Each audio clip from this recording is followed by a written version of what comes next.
दुनिया की राजनीति में एक बार फिर ट्रंप का तूफान लौट आया है। जी हां, ग्रीनलैंड को लेकर ट्रंप की दो टूक चेतावनी ने यूरोप से लेकर नाटो तक हलचल मचा दी है।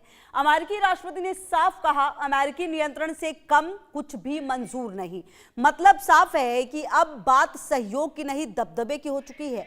सवाल यह है, क्या ट्रंप दुनिया को अपने शर्तों पर चलाना चाहते हैं? कई सारे सवाल जिसके जवाब मिलने बाकी हैं और कहीं ना कहीं आपको बता दें कि जो स्थितियां हैं उसे देखते हुए आपको बताएं कि अमेरिकी जो राष्ट्रपति हैं,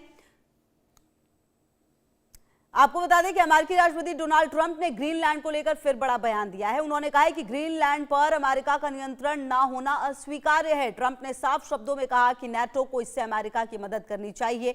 इसका दावा उनका है कि ग्रीनलैंड अमेरिका की राष्ट्रीय सुरक्षा के लिए बेहद जरूरी है। ट्रंप के मुताबिक अगर अमेरिका ने ग्रीनलैंड नहीं लिया तो रूस या चीन वहां कब्जा कर सकते हैं। उन्होंने सोशल मीडिया पोस्ट में लिखा कि ग्रीनलैंड अमेरिका के हाथों में आने से नाटो और मजबूत होगा। ट्रंप ने यहां तक कह दिया, इसके अलावा कोई विकल्प स्वीकार नहीं किया जाएगा। यह बयान ऐसे वक्त में आया जब अमेरिका और यूरोपीय देशों के बीच तनाव पहले से बढ़ा हुआ है। ग्रीनलैंड डेनमार्क का अर्ध स्वायत्त क्षेत्र है। डेनमार्क नाटो का सदस्य है और अमेरिका का सहयोगी भी। इसके बावजूद ट्रंप के बयान ने कूटनीतिक हलकों में चिंता बढ़ा दी है।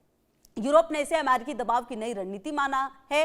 ट्रंप का यह रुख सहयोग से ज्यादा दबाव की राजनीति को दर्शाता है। अब यह विवाद सिर्फ ग्रीनलैंड तक सीमित नहीं रहा है, इसका असर पूरे नाटो गठबंधन पर पड़ता हुआ नजर आ रहा है।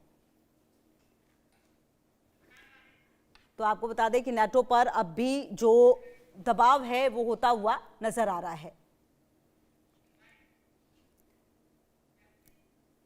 तो ट्रंप के बयान से पहले उपराष्ट्रपति जेडी वेंस की अहम बैठक तय हुई। वैसे डेनमार्क और ग्रीनलैंड के शीर्ष अधिकारियों से बातचीत करने वाले हैं। इस बैठक को बेहद संवेदनशील माना जा रहा है। ग्रीनलैंड पहले ही साफ कर चुका है कि उसका देश बिकाऊ नहीं है। डेनमार्क ने भी बार बार कहा कि ग्रीनलैंड बिक्री के लिए नहीं है। हालांकि डेनमार्क अमेरिकी सेना के साथ सहयोग बढ़ाने को तैयार है, लेकिन ट्रंप का रुख सहयोग नहीं, नियंत्रण की ओर इशारा करता है। व्हाइट हाउस ने यह भी संकेत दिया कि बलपूर्वक कब्जे की संभावना से इनकार नहीं किया जा सकता। यह बयान कूटनीतिक के दायरे से बाहर जाता हुआ माना जा रहा है। विशेषज्ञों का कहना है कि इससे नाटो के भीतर मतभेद गहरे हो सकते हैं। अमेरिका और यूरोप के बीच भरोसे की दरार बढ़ सकती है। ग्रीनलैंड अब एक द्वीप नहीं बल्कि रणनीतिक युद्ध भूमि बन गया है। यह टकराव सत्ता बनाम संप्रभुता की लड़ाई बन चुका है। एक तरफ महाशक्ति का दबाव है तो दूसरी तरफ छोटे देश के आत्मसम्मान की लड़ाई है।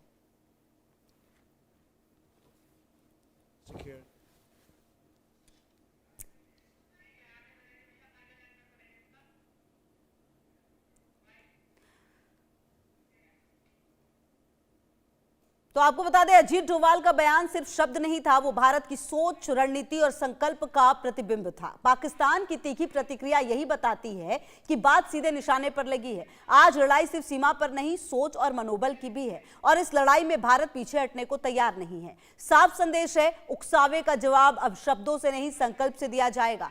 तनाव बना रहेगा लेकिन रुख साफ है। भारत अब दबाव में नहीं, निर्णायक मुद्रा में है। तो आपको बता दें कि जिस तरीके की स्थितियां पैदा की गई है पिछले कुछ समय से ट्रंप की तरफ से, ऐसा नहीं लगता कि वो सहयोग करना चाहते हैं किसी भी छोटे देश को, चाहे वो ग्रीनलैंड की बात की जाए या फिर इससे पहले जो भी उन्होंने किया। तो ये कई सारे सवाल जो हैं खड़े करते हुए